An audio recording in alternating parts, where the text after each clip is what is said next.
आपल्या सोसायटीमध्ये अनेक वेळा असं दिसतं की हा पूजा करतो, तो पूजा करतो म्हणून लोक नुसती नावं ठेवतात आणि बऱ्याचदा त्यांच्या बोलण्याच्या ओघात येऊन काही लोक या आध्यात्मिक गोष्टींपासून लांब जातात.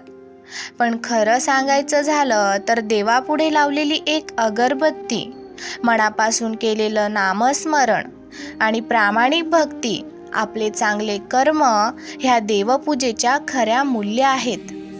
म्हणून अशा टीकात्मक मानसिकतेच्या लोकांकडे लक्ष न देता त्यांच्या आयुष्यात खरं सुख आहे का हे बघा.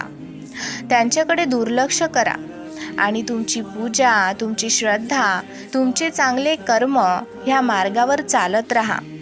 एक सेवेकरी म्हणून माझी सर्वांना हीच विनंती की मनापासून प्रार्थना करा.